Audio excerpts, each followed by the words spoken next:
विवेक चूड़ामणि आदि शंकराचार्य द्वारा रचित। नमस्कार दोस्तों, अभी हम शरीर के विज्ञान में कोश की व्याख्या को सुनेंगे। पिछले भाग में हम अन्नमय कोश, प्राणमय कोश और मनमय कोश को समझ चुके हैं।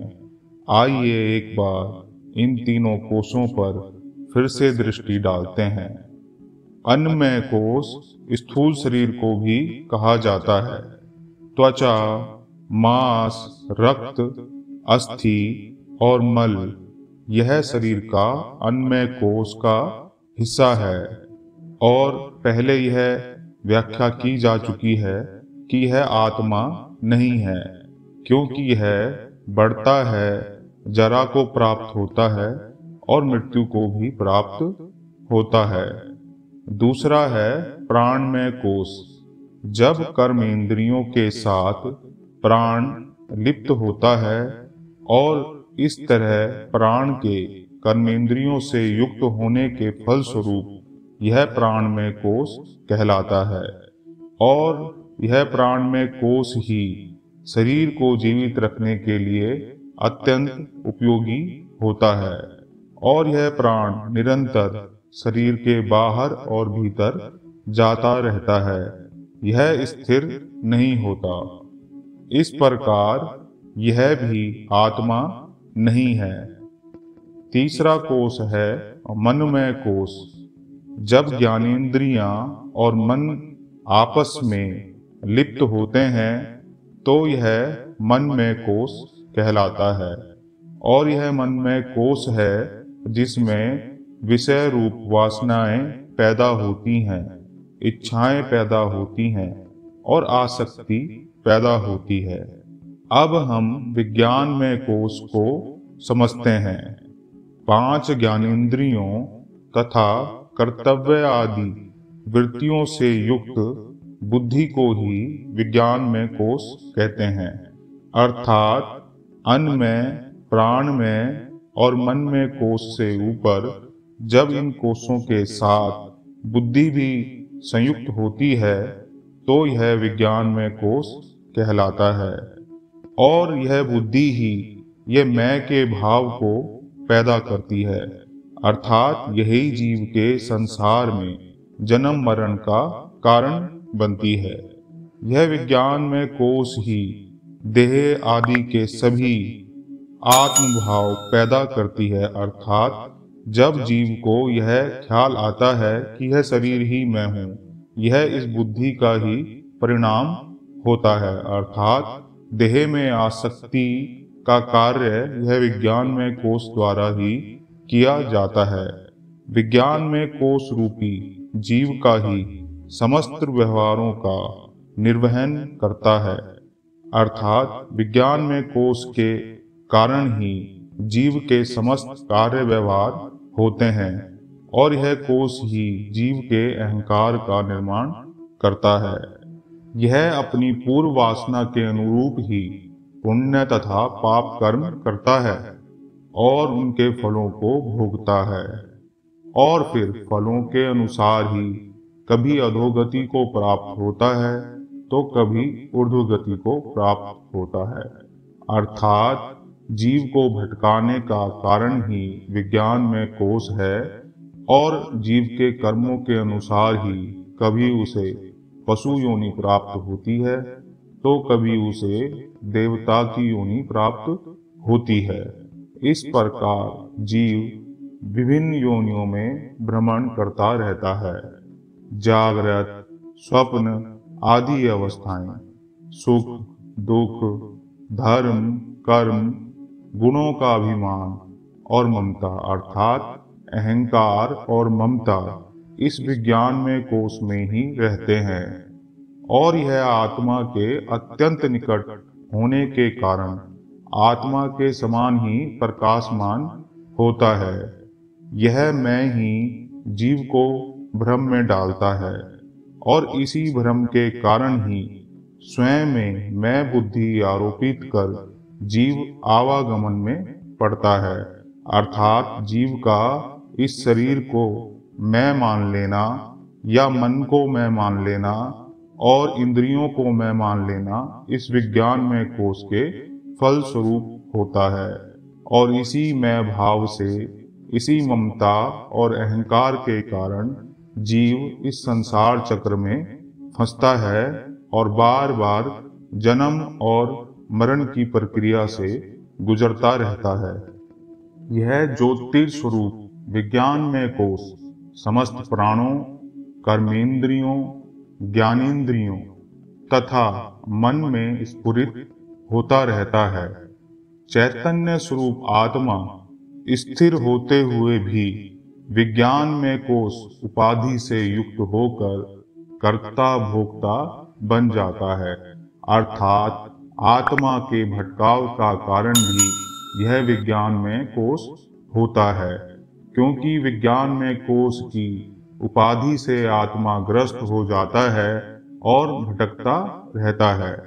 आत्मा स्वयं सर्वात्मक होकर भी मिथ्या स्वरूप वाली बुद्धि विज्ञान में कोश की असीमितता को ग्रहण कर लेती है, फिर उसके साथ तादात्म्य करके स्वयं को अपनी आत्मा से अलग जानती है, जैसे अज्ञानी व्यक्ति घड़ों को मिट्टी से अलग जानता है। यद्यपि वह घड़े मिट्टी के ही बने होते हैं और घड़े मिट्टी से भिन्न नहीं होते, सिर्फ आकार एक भ्रम पैदा करता है और अज्ञानी व्यक्ति इसी भ्रम में अपना जीवन यापन करता है कि यह देह ही मैं हूँ और आत्मा इस देह को ही मैं समझने लगती है। परमात्मा अपने स्वरूप में सदा एक रूप होते हुए भी विज्ञान में कोश की उपाधि से उन्हीं गुणों से युक्त होकर उपाधि के लक्षणों को वैसे ही प्रकट करता है, जैसा कि अविकारी अग्नि लोह पिंड के संयोग से उसके आकार को व्यक्त करता है। आपने देखा होगा, यदि किसी धधकती अग्नि में किसी लोहे को डाल दिया जाता है तो वह लोहा का आकार आग ले लेती है।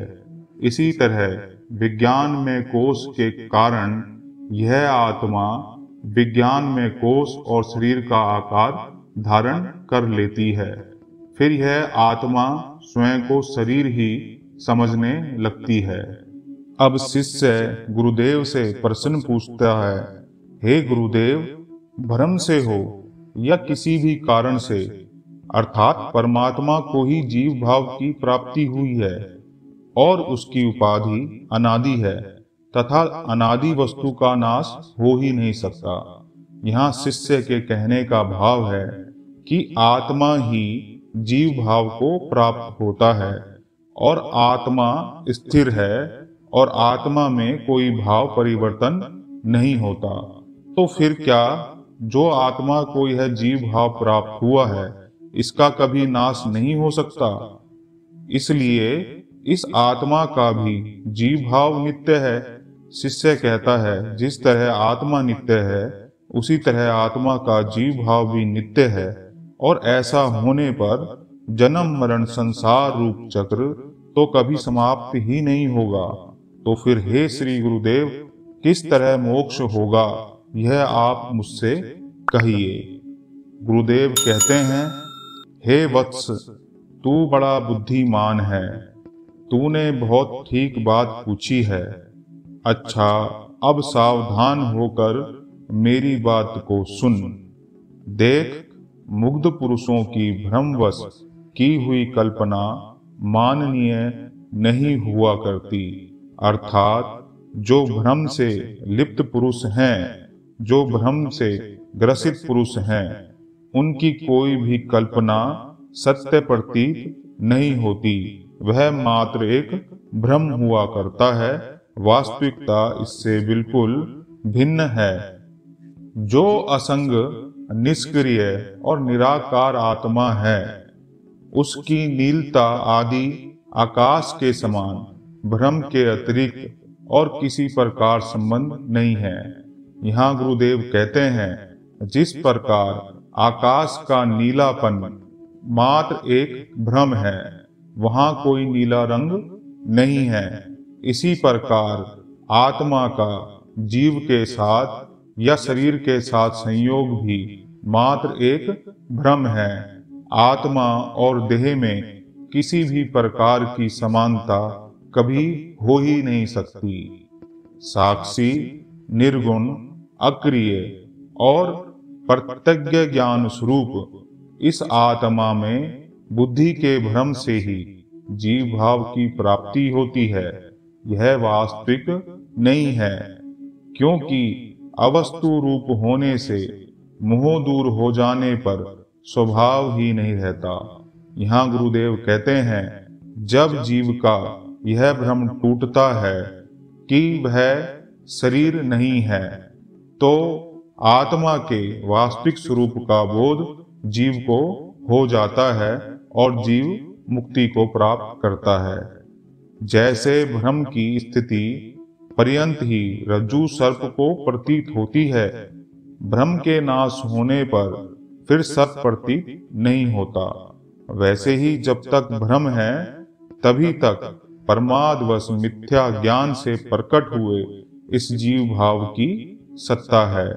यहाँ गुरुदेव कहते हैं कि जिस तरह भ्रम से या अंधेरे होने के परिणाम स्वरूप रस्सी सर्प के समान प्रतीत होती है, जब वहां प्रकाश हो जाता है या फिर यह भ्रम समाप्त हो जाता है कि यह सर्प नहीं है, यह मात्र एक रस्सी है, तो इस भ्रम से उत्पन्न हुआ भय भी नष्ट हो जाता है। इसी प्रकार जब जीव को आत्मभाव प्राप्त होता है तो वह इस भ्रम से मुक्त हो जाता है कि यह देह ही जीव है। तब उसे यह बोध होता है कि वह निर्विकार आत्मा है।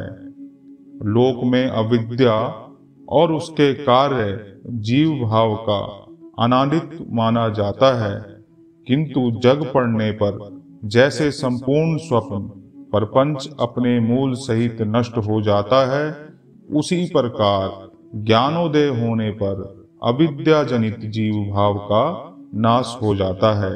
यहाँ गुरुदेव कहते हैं, जैसे जब व्यक्ति नींद से जाग जाता है तो जो स्वप्न चल रहा होता है या स्वप्न में जो जगत दिख रहा होता है वह अपने मूल सहित नष्ट हो जाता है। इसी प्रकार ज्ञान होने पर जीव का सभी भ्रम और जीव का जो अहम भाव है वह भी समूल नाश हो जाता है। यह जीव भाव अनादि होने पर भी पराग भाव के समान नित्य नहीं है, क्योंकि अनादि पराग भाव भी ध्वंस होना देखा ही गया है। यहाँ गुरुदेव कहते हैं कि यह जीव भाव हमेशा के लिए नहीं है, यह भी नष्ट होता है और यह ज्ञान के माध्यम से ही नष्ट होता देखा जाता है। अतः जीवत्व बुद्धि रूप उपाधि के संबंध ही आत्मा में कल्पना हुई है, वह स्वरूप से उस आत्मा से पृथक नहीं हो सकता। बुद्धि के साथ यह आत्मा का संबंध मिथ्या ज्ञान के कारण ही है। इसकी निवृत्ति ठीक ठाक ज्ञान से हो जाती है और इसी प्रकार नहीं तथा ब्रह्म और आत्मा की एकता का ज्ञान ही वास्तविक ज्ञान है, ऐसा श्रुति का सिद्धांत है।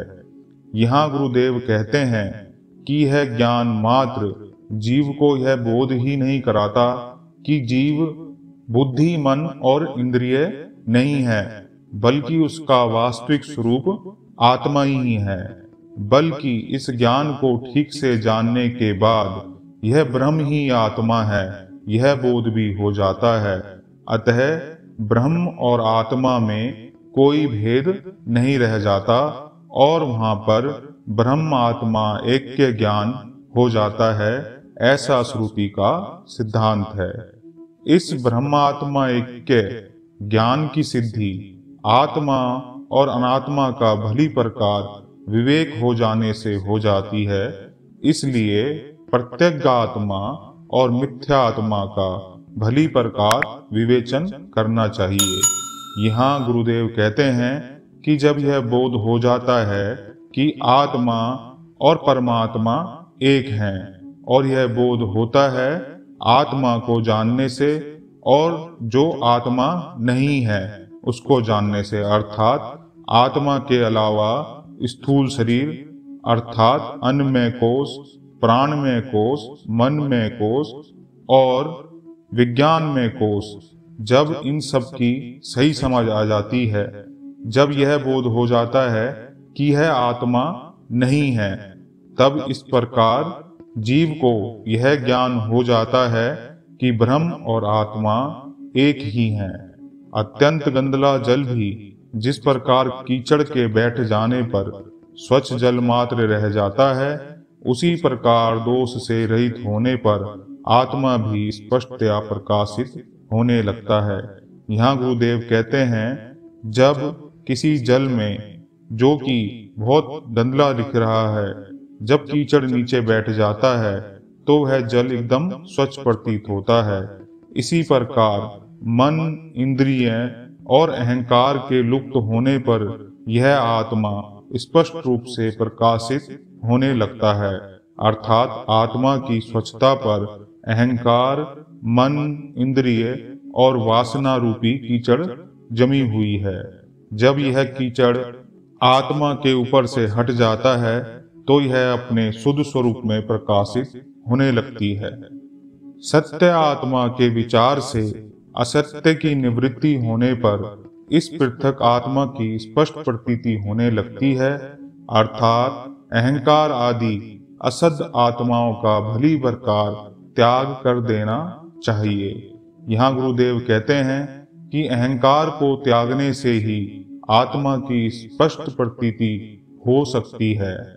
अतएव विज्ञान में शब्द से कहा जाने वाला यह विज्ञान में कोश भी विकारी, जड़, परिच्छिन्न तथा दृश्य और व्याभिचारी होने के कारण परात्मा नहीं हो सकता, क्योंकि यह अनित्य है और अनित्य वस्तु कभी नित्य नहीं हो सकती। यहाँ पर गुरुदेव कह रहे हैं कि विज्ञान में कोश भी आत्मा नहीं है, बल्कि यह आत्मा से भिन्न है, क्योंकि यह नित्य नहीं है। और आत्मा का एक विशेष गुण है कि आत्मा नित्य है और निराकार है।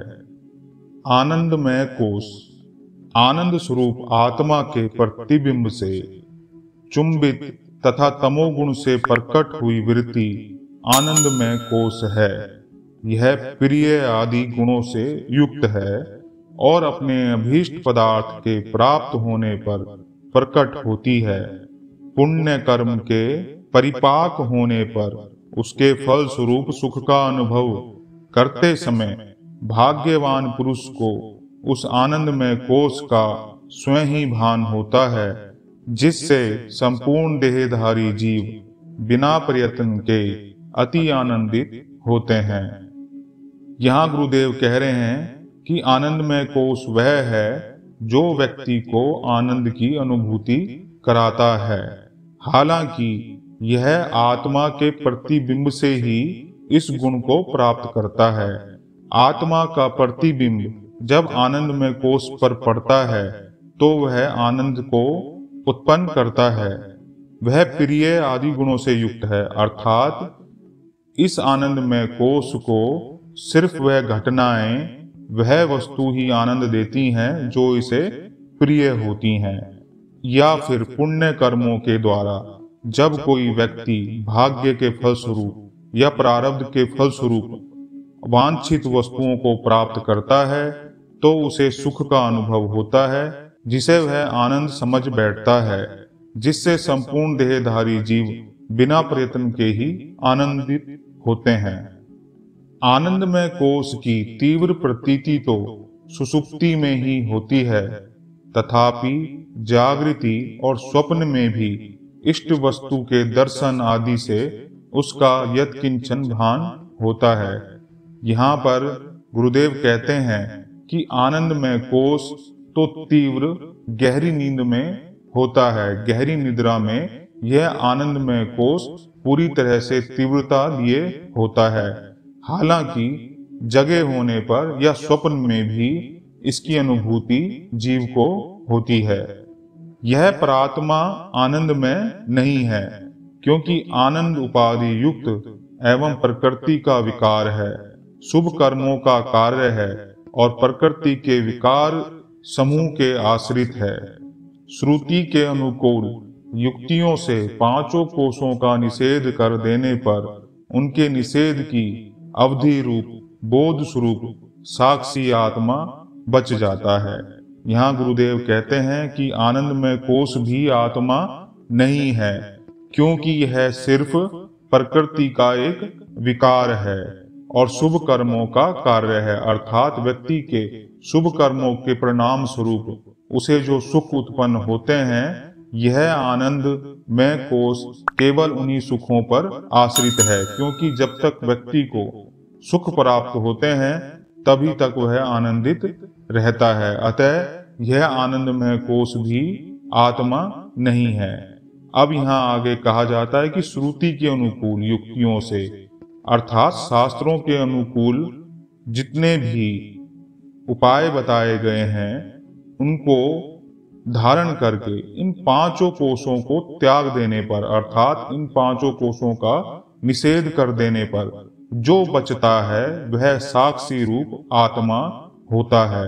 अर्थात जब जीव इन पांचों कोशों से स्वयं को पृथक समझ लेता है, जब जीव को यह भान हो जाता है कि वह अन्नमय कोश नहीं है, जब जीव को यह भान हो जाता है कि वह प्राणमय कोश भी नहीं है, जब जीव को यह भान हो जाता है कि वह विज्ञान में कोश नहीं है और वह आनंदमय कोश भी नहीं है, तो शुद्ध साक्षी स्वरूप आत्मा का जीव को बोध होता है।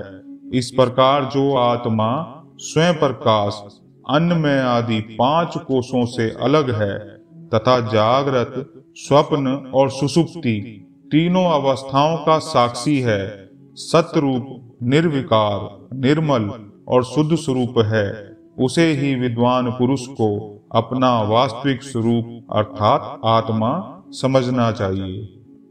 शिष्य गुरु से कहता है, हे गुरु, इन पांचों कोशों को मिथ्या रूप से निषिद्ध हो जाने पर तो मुझे शून्य के अतिरिक्त और कुछ भी प्रतीत नहीं होता। फिर बुद्धिमान पुरुष किस वस्तु को अपना आत्मा माने? यहाँ शिष्य कहता है कि जब मैं इन पांचों कोशों का निषेध कर देता हूँ, जब मैं यह मान लेता हूँ कि इन पांचों कोशों में से कुछ भी आत्मा नहीं है, तो फिर तो मेरे समक्ष शून्य के अलावा कुछ भी नहीं बचता, तो फिर मैं आत्मा किसे मानूं? आगे गुरुदेव कहते हैं, हे विद्वान, तू बहुत ठीक कहता है, विचार करने में तो तू बहुत कुशल है, अर्थात तू तर्क संगत बात करता है। अरे जैसे अहंकार आदि तेरे विकार हैं, वैसे ही उनका अभाव भी है। ये सब जिसके द्वारा अनुभव किए जाते हैं और जो स्वयं अनुभव नहीं किया जा सकता, अपनी सूक्ष्म बुद्धि के द्वारा उस सब के साक्षी को ही तो तू अपना आत्मा जान। जिसके द्वारा जो जो अनुभव किया जाता है वह सब उसी के साक्षित्व में कहा जाता है। बिना अनुभव किए पदार्थ में किसी का भी साक्षी होना नहीं माना जाता। यहाँ गुरुदेव समझा रहे हैं कि शिष्य का सवाल बड़ा तर्क संगत है, लेकिन वह कह रहे हैं कि यह आत्मा एक बोध स्वरूप है, अर्थात जो भी अनुभव इस जीव को प्राप्त हो रहे हैं, जो जो भी वह देख रहा है, जो जो भी वह अनुभव कर रहा है, उन सब का जो साक्षी है वही आत्मा है। और जिस प्रकार यह नींद का भी साक्षी होता है, यह स्वप्न का भी साक्षी होता है और यह जागृत अवस्था का भी साक्षी होता है, क्योंकि यदि जीव सोया हुआ है तो स्वप्न कौन देख रहा है? यदि जीव गहरी निद्रा में है, जब वह स्वप्न भी नहीं देख रहा, तो यह कौन कहता है कि रात्रि मुझे बड़ी गहरी निद्रा आई? इस प्रकार इन सब का अनुभव करता, इन सब का साक्षी जो है वह बोध स्वरूप आत्मा ही है। अपना तो यह आत्मा स्वयं ही साक्षी है, क्योंकि यह स्वयं अपने आप से ही अनुभव किया जाता है, इसलिए इससे परे कोई और अपना साक्षात अंतर आत्मा नहीं है। जागृत, स्वप्न और सुषुप्ति, इन तीनों अवस्थाओं में जो अंतःकरण के भीतर सदा मैं रूप से अनेक प्रकार स्फुरित होता हुआ प्रत्येक रूप से स्पष्टतया प्रकाशित होता है और अहंकार से लेकर प्रकृति के कई विकारों को देखता हुआ साक्षी रूप होता हुआ नित्य चिदानंद रूप से स्फुरित होता है, उसी को तो तू अपने अंतःकरण में विराजमान अपना आप समझ अर्थात आत्मा समझ। जिस प्रकार मूढ़ पुरुष घड़े के जल में प्रतिबिंबित सूर्य बिंब को देखकर उसे सूर्य ही समझता है, उसी प्रकार उपाधि में स्थित चिदाभास को अज्ञानी पुरुष भ्रम से अपना आप ही मान बैठता है। यहाँ गुरुदेव कहते हैं कि जिस प्रकार एक मूर्ख व्यक्ति घड़े के जल में सूर्य के प्रतिबिंब को ही सूर्य समझ लेता है, उसी प्रकार यह जीव अपने शरीर में, अपने मन में जो आत्मा का प्रकाश है, उस प्रकाश के परिणाम स्वरूप इस अहंकार को, इस शरीर को और इस मन को ही अपना आप मान बैठता है। परंतु विद्वान पुरुष घड़ा, जल और उसमें स्थित सूर्य के प्रतिबिंब को सूर्य नहीं समझता। उसी प्रकार देह, बुद्धि और अहंकार, इन तीनों को छोड़कर साक्षी रूप इस आत्मा को अखंड बोध स्वरूप, सबके प्रकाशक और सत असत दोनों से भिन्न, नित्य, विभू, सर्वगत, सूक्ष्म, भीतर बाहर के भेदों से रहित और अपने आप से सर्वथा भिन्न इस आत्मा को भली भांति अपना निज स्वरूप जानकर पुरुष पाप रहित, निर्मल और अमर हो जाता है। वह अति बुद्धिमान पुरुष शोक रहित और आनंद घन रूप हो जाने से कभी किसी से भयभीत नहीं होता। मुमुक्षु पुरुष के लिए आत्म तत्व के ज्ञान को छोड़कर संसार बंधन से छूटने का कोई और मार्ग नहीं है। यहाँ गुरुदेव कहते हैं कि बुद्धिमान पुरुष इस प्रकार आत्मा को जानकर सभी दुखों से मुक्त हो जाता है और एक आनंद को प्राप्त करता है और साथ के साथ उसके सभी प्रकार के भय समाप्त हो जाते हैं। और आगे गुरुदेव कहते हैं कि जो व्यक्ति ईश्वर को या आत्मा को जानना चाहता है, उसके लिए ईश्वर को या आत्मा को जानने के लिए आत्म तत्व के ज्ञान को छोड़कर दूसरा कोई मार्ग नहीं है। ब्रह्म और आत्मा के भेद का ज्ञान ही भवबंधन से मुक्त होने का कारण है, जिसके द्वारा बुद्धिमान पुरुष अद्वितीय आनंद स्वरूप ब्रह्म पद को प्राप्त कर लेता है। ब्रह्म अनुभूति हो जाने पर विद्वान फिर जन्म मरण संसार चक्र में नहीं पड़ता। इसलिए आत्मा का ब्रह्म से अभिन्नत्व भली प्रकार जान लेना चाहिए। ब्रह्म सत्य, ज्ञान स्वरूप और अनंत है। वह शुद्ध है, पर स्वतः सिद्ध, नित्य, एकमात्र, आनंद स्वरूप, अंतरतम और अभिन्न है तथा निरंतर उन्नतिशाली है। ब्रह्म और जगत की एकता, यह परमाद्वैत ही एक सत्य पदार्थ है, क्योंकि इस स्वात्मा से अतिरिक्त और कोई वस्तु है ही नहीं। इस परमार्थ तत्व का पूर्ण बोध हो जाने पर और कुछ भी नहीं रहता। यहाँ गुरुदेव कहते हैं कि परम अद्वैत ही एक सत्य पदार्थ है। परम अद्वैत अर्थात जीव और ब्रह्म की एकता के साथ साथ यह बोध भी हो जाना कि यह सारा संसार, यह सारा ब्रह्मांड भी परमात्मा ही है। इस अवस्था को परम अद्वैत की अवस्था कहा गया है, जिस अवस्था में परमात्मा के अलावा और कुछ भी नहीं रहता।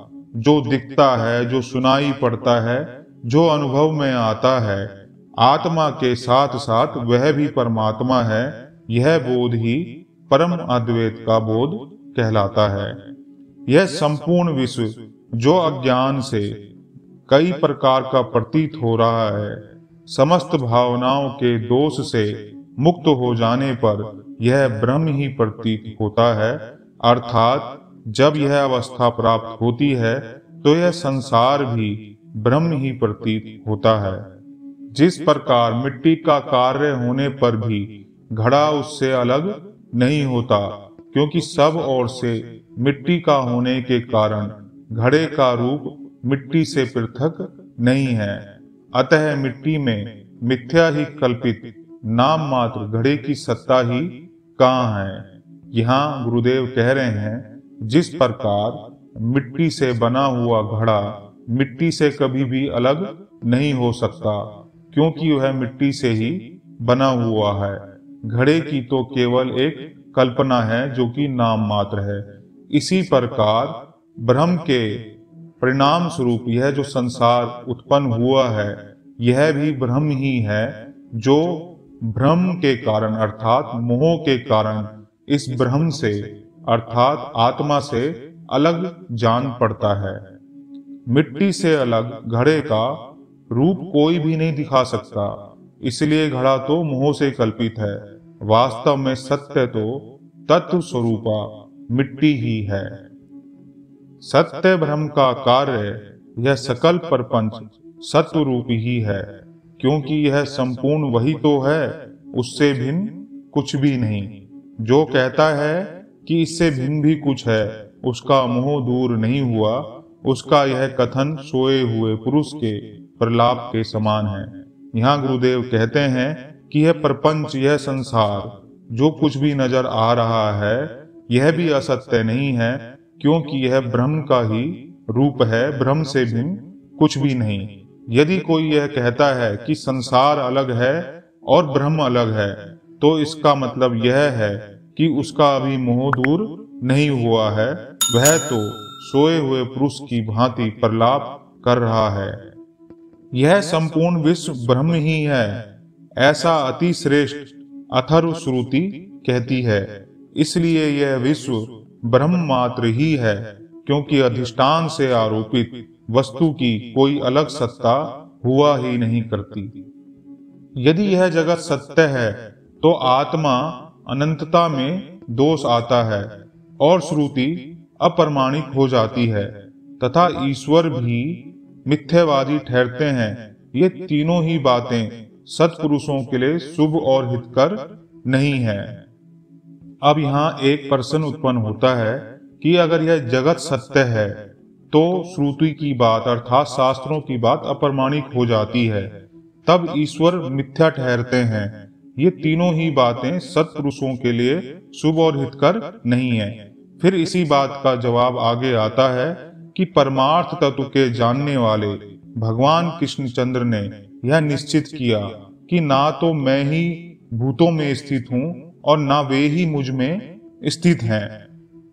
यदि विश्व सत्य होता तो सुषुप्ति में भी उसकी प्रतीति होनी चाहिए थी, किंतु उस समय इसकी कुछ भी प्रतीति नहीं होती।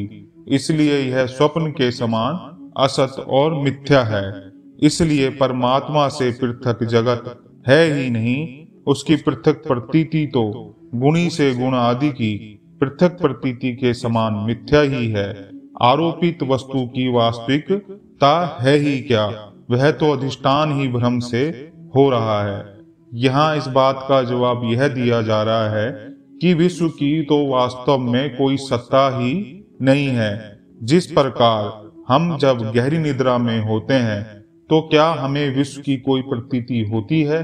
नहीं, हमें विश्व की कोई प्रतीति नहीं होती। विश्व की प्रतीति तो केवल असत्य और मिथ्या है।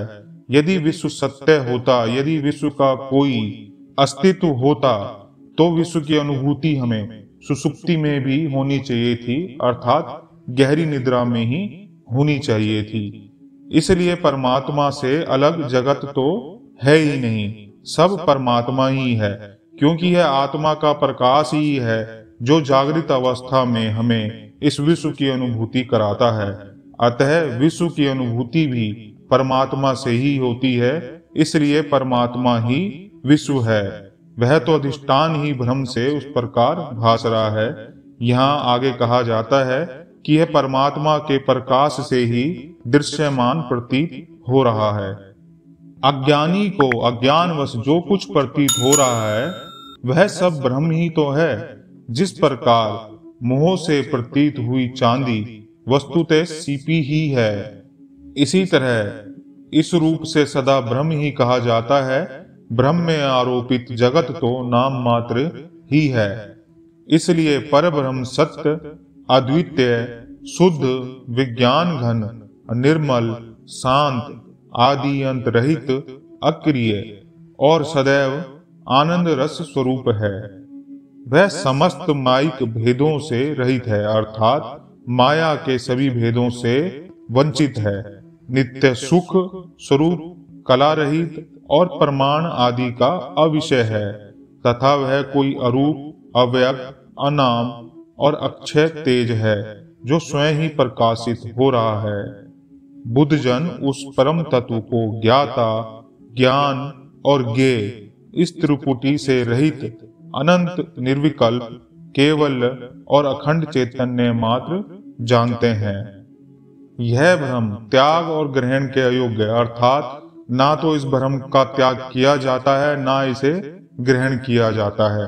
मन वाणी का अविषय, अर्थात मन के द्वारा और वाणी के द्वारा इसे नहीं समझा जा सकता। आदि अनंत रहित, अर्थात ना तो इसका आरंभ है और ना इसका अंत है। परिपूर्ण तथा महान तेजोमय है और यह पूरी तरह से परिपूर्ण है, अर्थात इसमें कुछ और जुड़ने की कोई संभावना ही नहीं है। तत्वमसि आदि वाक्यों के तत् और त्वम पदों से शोधन करके कहे हुए ब्रह्म और आत्मा का श्रुति के द्वारा बारंबार पूर्ण एकत्व प्रतिपादन किया गया है। तत्वमसि का अर्थ है वह ब्रह्म तू ही है। यहाँ कहा गया है कि श्रुति के महावाक्यों के द्वारा तत्वमसि शब्द से ब्रह्म का वर्णन किया गया है, अर्थात यह ब्रह्म तू ही है कि ब्रह्म और आत्मा में कोई भेद नहीं है और तू आत्मा है। उन सूर्य और जुगनू, राजा और सेवक, समुद्र और कूप तथा सुमेरु और परमाणु के समान परस्पर विरुद्ध धर्म वालों का एकत्व लक्ष्यार्थ में ही कहा गया है, वाच्यार्थ में नहीं। उन दोनों का यह विरोध उपाधि के कारण है और यह उपाधि कुछ वास्तविक नहीं है। ईश्वर की उपाधि महतत्व आदि का कारण रूप माया है तथा जीवों की उपाधि कार्य रूप पंचकोश है। यहाँ यह समझाया गया है कि सूर्य और जुगनू, राजा और सेवक, समुद्र और कूप, सुमेरु और परमाणु, यह सब ब्रह्म के कारण प्रतीत हो रहे हैं। वास्तविकता में इनमें कोई भी विरोध नहीं है। यह सारा का सारा जो प्रपंच है यह सब इस ब्रह्म के द्वारा है। यह सब एक ब्रह्म रूप ही है। यहाँ यह भी कहा गया है कि इन उपाधियों के कारण ही इनमें भेद नजर आता है जब इन्हें हम शब्द रूपी उपाधि देते हैं। यदि संपूर्ण रूप से इसे जाना जाए, देखा जाए तो इन सब का कारण तो माया है, अर्थात भ्रम है, और जीवों की उपाधि कार्य रूप पंचकोश है, जिन पांच कोशों का वर्णन अभी हमने पीछे सुना है, जिनमें अन्नमय कोश से लेकर आनंदमय कोश हैं। अर्थात यह जीव जो है इन कोशों की रचना है और संसार की जो प्रकृति है यह सब माया की रचना है। इनका वास्तविक रूप कुछ भी नहीं है। इसलिए इस पूरे ब्रह्मांड में कोई भी विरोधाभासी बात नहीं है। सब परमात्मा का ही स्वरूप है। और यहाँ पर गुरुदेव शिष्य को भी यही कह रहे हैं, तत्वमसि, अर्थात यह ब्रह्म तू ही है। ये परमात्मा और जीव की उपाधियां हैं। इनका भली प्रकार त्याग कर देने पर सिर्फ परमात्मा ही रहता है, ना तो जीवात्मा रहता है।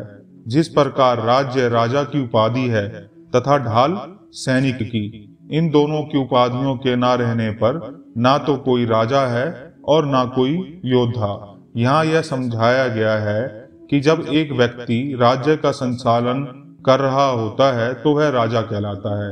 जब वही व्यक्ति हथियार और ढाल लेकर खड़ा होता है तो वह सैनिक होता है। जब हम यह दोनों उपाधियां हटा लेते हैं तो ना वहां राजा रहता है ना वहां सैनिक रहता है। इसी प्रकार यह जीवात्मा और परमात्मा तो केवल उपाधियां हैं, वास्तव में सिर्फ एक ही है, वह है ब्रह्म। ना तो जीवात्मा अलग है और ना परमात्मा अलग है, दोनों एक ही हैं। ब्रह्म में कल्पित द्वैत को अर्थात आदेशो नेति नेति इत्यादि श्रुति स्वयं निषेध करती है। इसलिए श्रुति प्रमाण अनुकूल युक्ति से उपयुक्त उपाधियों का त्याग करने को कहती है, अर्थात इन उपाधियों का अर्थात दोनों की भिन्नता का हमें त्याग करना चाहिए। यह दृश्य कल्पित होने के कारण रज्जु में प्रतीत होने वाला सर्प और स्वप्न में भासने वाले विविध पदार्थों की भांति सत्य नहीं है। यह दृश्य कल्पित होने के कारण रज्जु में प्रतीत होने वाला सर्प और स्वप्न में भासने वाला विविध पदार्थों की भांति सत्य नहीं है। ऐसे ही प्रबल युक्तियों से दृश्य का निषेध करने पर पीछे जीव और ईश्वर का जो एक भाव बच जाता है वही जानने योग्य है। यहाँ बताया जा रहा है कि यह जो भेद जीव और ईश्वर में या अन्य अर्थात संसार और ईश्वर में जो प्रतीत होता हुआ भेद है, यह सिर्फ एक उपाधियां हैं, और जब हम इन उपाधियों का निषेध करते हैं तो जीव और ईश्वर में कोई भेद नहीं रह जाता। जैसे सर्प जो प्रतीत हो रहा था रस्सी में, जब यह भय का कारण बन रहा था, और जब यह ज्ञान हो गया कि यह रस्सी है सर्प नहीं है, तो वो भय का भी अस्तित्व नहीं रह गया। इसी प्रकार सपने में कोई घटनाएं हमें नजर आ रही हैं, परंतु जागृत होने पर उन घटनाओं का कोई अस्तित्व नहीं रह जाता। इस प्रकार जब जीव को ब्रह्म आत्मा एक के ज्ञान हो जाता है तो फिर उसे जीव और ब्रह्म में कोई भेद नजर नहीं आता। जीवात्मा और परमात्मा की अखंड एकर सत्ता की सिद्धि के लिए महावाक्य में लक्षणा करने से ही उनका ज्ञान होता है। उनका ठीक ठाक ज्ञान ना तो जहती लक्षणा से होता है और ना अजहती से ही होता है। इसलिए इस जगह जहती और अजहती लक्षणा दोनों का ही प्रयोग करना चाहिए। अब इस बात को जरा गहराई से समझते हैं कि यह अजहती और जहती लक्षणा क्या है। जिस प्रकार हम कहते हैं कि गंगा नदी पर एक गांव है, जबकि हम सब यह जानते हैं कि नदी के ऊपर कोई गांव नहीं हो सकता। इसका हम सीधा सीधा अर्थ यह निकालते हैं कि गंगा नदी के किनारे एक गांव है। इस तरह की भाषा को या इस तरह के अर्थ को जहती लक्षणा कहा जाता है। और जब हम प्रयुक्त शब्द का मूल अर्थ ही नहीं करते और उसका एक नया अर्थ निकाल देते हैं तो इसे अजहती लक्षणा कहा जाता है। जैसे हम कहते हैं लाल वाला भाग रहा है, लाल रंग तो भाग नहीं सकता। अब भाग क्या रहा है? एक लाल रंग का घोड़ा दौड़ रहा है। यह अर्थ हमें स्वयं ही करना पड़ेगा। इसी तरह से कहा जा रहा है कि 4 महावाक्य हैं। 4 महावाक्य क्या हैं? वेदों के वह वाक्य जिनमें बहुत गहन विचार करके यह बताया जाता है कि ब्रह्म और आत्मा में क्या संबंध है। अर्थात एक छोटे ही वाक्य में बहुत गहन विचार बता दिया जाता है। इसे महावाक्य कहा जाता है। ये वेदों के सार उपनिषदों से लिए गए हैं और यह 4 महावाक्य उपनिषदों में हैं। पहला महावाक्य है परज्ञानम ब्रह्म, अर्थात ज्ञान ही ब्रह्म है। दूसरा महावाक्य है अहम ब्रह्मास्मि, अर्थात मैं ही ब्रह्म हूं। तीसरा महावाक्य है तत्वमसि, वह ब्रह्म तू ही है। और चौथा महावाक्य है अथम आत्मा ब्रह्म, यह आत्मा ही ब्रह्म है। अब यहाँ यह बताया गया है कि इन सारे अर्थों को समझकर हमें यह लक्षणा करना चाहिए, हमें यह ज्ञान करना चाहिए कि आत्मा ही ब्रह्म है, जीवात्मा और परमात्मा में कोई भी भेद नहीं है। जैसे वह देवदत्त यह है, इस वाक्य में वह शब्द का परोक्ष भाव, यह शब्द के अपरोक्ष भाव दोनों एक ही हैं। वह देवदत्त यह है, अर्थात इसमें देवदत्त ही मुख्य अंश है और वह और यह दोनों का एक ही मतलब है। इसी प्रकार तत्वमसि अर्थात तत्वमसि वह ब्रह्म तू ही है, अर्थात यहाँ वह और तू कुछ नहीं है, सिर्फ ब्रह्म ही बचता है जो कि एक आधार है। तो इस प्रकार यह कहा जा सकता है कि जीवात्मा परमात्मा दोनों अलग नहीं है, यह सब एक ही है। इस प्रकार लक्षणा द्वारा जीवात्मा और परमात्मा की चेतनांश एकता का निश्चय कर बुद्धिमान जन उनके अखंड भाव का ज्ञान प्राप्त करते हैं। ऐसे ही सैकड़ों महावाक्य ब्रह्म और आत्मा की अखंड एकता का स्पष्ट वर्णन किया करते हैं। ब्रह्म भावना अस्थूल मन वह दीर्घम इत्यादि श्रुति से असत स्थूलता आदि का निरावरण करने से आकाश के समान व्यापक अतर्क वस्तु स्वयं ही सिद्ध हो जाती है। इसलिए आत्म रूप से ग्रहित यह देह मिथ्या प्रतीत होती है। यहाँ बताया गया है कि शास्त्रों का अध्ययन करने से यह जो असत्य वस्तु हैं वह व्यक्ति को या मनुष्य को सीधे सीधे ज्ञान या बोध का तत्व देती हैं और यह स्वयं सिद्ध हो जाती हैं कि कौन सी वस्तुएं असत हैं और कौन सी वस्तुएं सत्य हैं। इसलिए आत्म रूप से ग्रहित यह देह मिथ्या प्रतीत होती है, अर्थात जब व्यक्ति को यह बोध हो जाता है तो उसे यह देह मिथ्या प्रतीत होती है। इस शरीर में व्यक्ति की कोई आसक्ति नहीं रहती है। तो इसलिए तू भी इस आत्म बुद्धि को छोड़, अर्थात इस देह में जो तू यह आत्म बुद्धि को लिए बैठा है, तू देह को ही आत्मा समझ रहा है, इस बुद्धि को छोड़ और मैं ब्रह्म हूं इस बुद्धि को अपना और इसका ही ध्यान रख कि तू अखंड बोध स्वरूप आत्मा है। जिस प्रकार मृत्तिका के कार्य घट आदि हर तरह से मृत्तिका ही है, उसी प्रकार सत्य से उत्पन्न हुआ यह सत्य स्वरूप संपूर्ण जगत सन्मात्र ही है, क्योंकि सत्य से परे और कुछ भी नहीं है तथा वही सत्य और स्वयं आत्मा भी है। इसलिए जो शांत निर्मल और अद्वितीय परब्रह्म है वह तुम ही हो। यहाँ कहा जा रहा है कि जिस प्रकार मिट्टी से बना घड़ा और कुछ नहीं मिट्टी ही है, इसी प्रकार परमात्मा से उत्पन्न यह संपूर्ण ब्रह्मांड परमात्मा ही है, इसका अलग कोई अस्तित्व नहीं है। इसलिए तू भी शांत निर्मल और अद्वितीय परब्रह्म है, तू भी ब्रह्म से पृथक नहीं है। जिस प्रकार स्वप्न में निद्रा दोष से कल्पित देश काल विषय और ज्ञाता सब मिथ्या होते हैं, उसी प्रकार जागृत अवस्था में भी यह जगत अपने अज्ञान का कार्य होने के कारण मिथ्या ही है। इस प्रकार क्योंकि ये शरीर इंद्रियां प्राण अहंकार आदि सभी असत्य हैं, अतः तुम वही पार ब्रह्म हो जो शांत निर्मल और अद्वितीय है।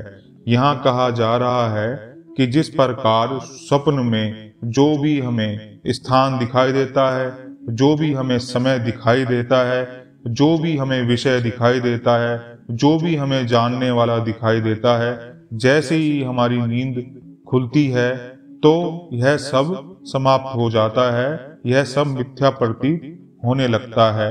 और यह इसी प्रकार है जिस प्रकार अज्ञान के कारण यह जगत सत्य प्रतीत होता है, परंतु ज्ञान होने पर यह शरीर इंद्रियां प्राण और अहंकार सब मिथ्या प्रतीत होते हैं। अतः तुम भी वही पर ब्रह्म हो जो शांत निर्मल और अद्वितीय है। अद्वितीय का मतलब है कि इसके जैसा कोई दूसरा नहीं है। जो जाति राजनीति कुल और गोत्र से प्रेय है, ये जाति राजनीति कुल और गोत्र तो केवल देह के हैं, और आत्मा इन सब से ऊपर है। नाम रूप गुण और दोष से रहित है। नाम रूप गुण और दोष ये भी सब देह के हैं, आत्मा के नहीं। आत्मा इन सब से रहित है। देश काल और वस्तु, देश काल और वस्तु भी देह और मन और इंद्रियों के विषय हैं और आत्मा के और ब्रह्म के नहीं। इसलिए यहाँ कहा गया है कि तुम भी वही ब्रह्म हो, ऐसे अपने अंतःकरण में भावना करो। अर्थात यह चिंतन बार बार करो कि मैं ही ब्रह्म हूं, मैं आत्मा हूं। जो प्रकृति से परे और वाणी का अविषय है, निर्मल ज्ञान चक्षुओं से जाना जा सकता है तथा शुद्ध चित्तघन अनादि वस्तु है, तुम वही ब्रह्म हो, ऐसी अपने अंतःकरण में भावना करो। यहाँ बताया गया है कि यह आत्मा प्रकृति से परे है और यह वाणी के वश में नहीं है और इसे सिर्फ निर्मल अर्थात बिना मल के पवित्र ज्ञान चक्षुओं से अर्थात ज्ञान रूपी नेत्रों से ही जाना जा सकता है। और यह अनादि है, इसका कभी ना तो उत्पत्ति हुई ना ही इसका कोई अंत है, और वह ब्रह्म तुम ही हो। इस भाव को बार बार अपने अंतःकरण में चिंतन करो। क्षुधा पिपासा आदि 6 कर्मियों से रहित योगी जन जिसका हृदय में ध्यान करते हैं, जो इंद्रियों से ग्रहण नहीं किया जा सकता तथा बुद्धि से अगम्य और स्तुत्य ऐश्वर्यशाली है, तुम वही ब्रह्म हो, ऐसी चित्त में भावना करो। क्षुधा पिपासा आदि 6 उर्मियां शरीर की होती हैं, आत्मा की नहीं। अतः इस आत्मा को इंद्रियों से भी ग्रहण नहीं किया जा सकता, क्योंकि इंद्रियों से केवल उन्हीं वस्तुओं को या उन्हीं विषयों को ग्रहण किया जा सकता है जो केवल शरीर के दायरे में होती हैं या मन और बुद्धि के दायरे में होती हैं। परंतु यहाँ बताया जा रहा है कि आत्मा ना तो इंद्रियों के दायरे में है, ना मन और ना बुद्धि के दायरे में है, और वह आत्मा तुम ही हो, ऐसी चित्त में भावना करो। जो इस भ्रांति कल्पित जगत रूप कला का आधार है, स्वयं अपने ही आश्रय स्थित है, सत्य और असत्य दोनों से भिन्न है, तथा जो निरअवयव है, उपमा रहित और परम ऐश्वर्य संपन्न है, वह पार ब्रह्म परमात्मा तुम ही हो, ऐसा चित्त में चिंतन करो। जो जन्म वृद्धि परिणति अपक्षय व्याधि और नाश शरीर के इन 6 विकारों से परे है और अविनाशी है, अर्थात जिसका नाश नहीं हो सकता, तथा विश्व की सृष्टि पालन और विनाश का कारण है, वह ब्रह्म ही तुम हो, ऐसी अपने मन में भावना करो। जो भेद रहित और अपरिणाम स्वरूप है, तरंगहीन जल राशि के समान निश्चल है तथा नित्य मुक्त और विभाग रहित है, वह ब्रह्म ही तुम हो, ऐसा मन में विचार करो। जो एक होकर भी अनेकों का कारण तथा अन्य कारणों के निषेध का कारण है, किंतु जो स्वयं कार्य कारण भाव से अलग है, वह ब्रह्म ही तुम हो, ऐसा मन में चिंतन करो। यहाँ कहा जा रहा है कि ब्रह्म केवल एक है, परंतु इस दुनिया में किसी वस्तु विषय या प्रकृति के जितने भी प्रकार हैं, उन सब का कारण यह ब्रह्म ही है। फिर भी वह इन सब कार्य और कारणों से अलग है और तुम ही यह ब्रह्म हो, ऐसा अपने मन में निरंतर चिंतन करो। जो निर्विकल्प महान और अविनाशी है, क्षर अर्थात शरीर, अक्षर अर्थात जीव से जो भिन्न है, अर्थात विज्ञान में और मन में कोश और शरीर का संयुक्त समूह जीव कहलाता है। इसे अगर सूक्ष्म रूप से समझें तो मन, बुद्धि और इंद्रियों का समूह जीव कहलाता है, और क्षर शरीर कहलाता है जो कि नाशवान है, और जो यह जीव है यह भी नाशवान नहीं है। यह शरीर बदलता रहता है और आत्मा भी शरीर बदलता है, लेकिन जीव आत्मा नहीं है, यह हम जान चुके हैं। और यहाँ पर यही बताया गया है कि यह आत्मा शरीर और जीव से भिन्न है तथा नित्य, अव्यव, आनंद स्वरूप और निष्कलंक है, वह ब्रह्म तुम ही हो, ऐसी हृदय में भावना करो। जो हमेशा सत्य और सुवर्ण के समान निर्विकार है, फिर भी भ्रमवश इसके नाना नाम, रूप, गुण और विकार हैं, वह ब्रह्म ही तुम हो, ऐसा अपने चित्त में चिंतन करो। यहाँ कहा गया है कि यह ब्रह्म निर्गुण है और निराकार है, फिर भी इसी ने ही कई तरह के आकार ग्रहण किए हैं, कई तरह के रूप ग्रहण किए हैं, कई तरह के गुण ग्रहण किए हैं और कई विकारों में प्रतीत होता है, वह ब्रह्म ही तुम हो, ऐसा अपने चित्त में निरंतर चिंतन करो।